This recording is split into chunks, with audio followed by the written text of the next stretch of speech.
ভারতের যেন পাগল হওয়ার দশা। ডক্টর ইউনূসের মাস্টার স্ট্রোকে টিকতে না পেরে একের পর এক ভুল সিদ্ধান্ত নিচ্ছে মোদি।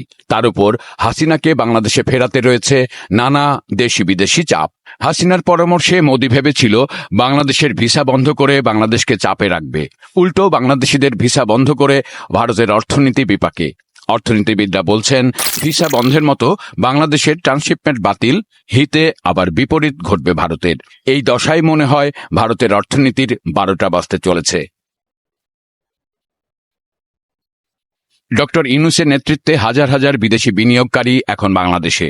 বাংলাদেশ পেতে যাচ্ছে বিলিয়ন ডলারের বিনিয়োগ। তাই হয়তো হিংসায় জ্বলে পুড়ে মরে ছারখার ভারত। আবার এখন বাংলাদেশে ট্রান্সশিপমেন্ট বাতিলের মতো ভুল সিদ্ধান্ত নিয়েছে মোদি।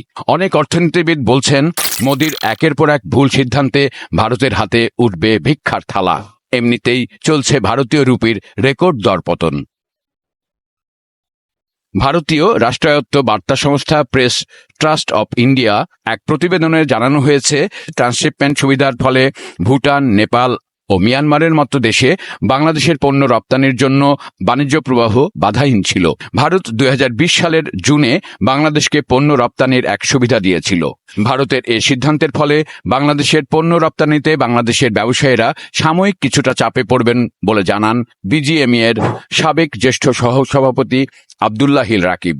আর এর কারণ হিসেবে তিনি বলেন, আমাদের বিমানবন্দরের সক্ষমতা কম, এখন আমাদের বিকল্প ট্রান্সশিপমেন্টের ব্যবস্থা করতে হবে। তবে তিনি মনে করেন, এই সিদ্ধান্তের ফলে বাংলাদেশের চেয়ে ভারতই বেশি ক্ষতিগ্রস্ত হবে। তারা বড় অঙ্কের রাজস্ব হারাবে।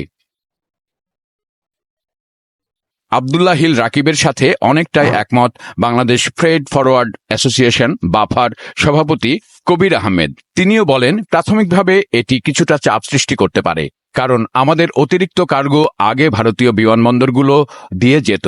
এখন কোন দেশ থেকে ট্রান্সশিপমেন্ট সুবিধা নেওয়া যায় তা বের করতে হবে। প্রয়োজনে আমরা শ্রীলঙ্কা ও মালদ্বীপের বিমানবন্দরগুলো ব্যবহার করব।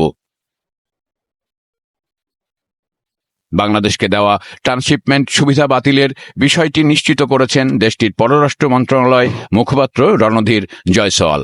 বুধবার নয়াদিল্লিতে নিয়মিত সাপ্তাহিক সংবাদ সম্মেলনে বাংলাদেশের এই সুবিধা বাতিলের কারণও ব্যাখ্যা করেছেন তিনি।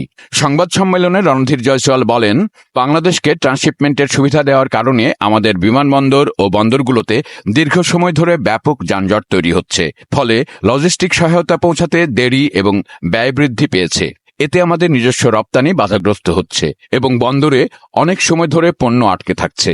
এমন পরিস্থিতিতে এই সুবিধা 8 এপ্রিল থেকে কার্যকরভাবে প্রত্যাহার করা হয়েছে।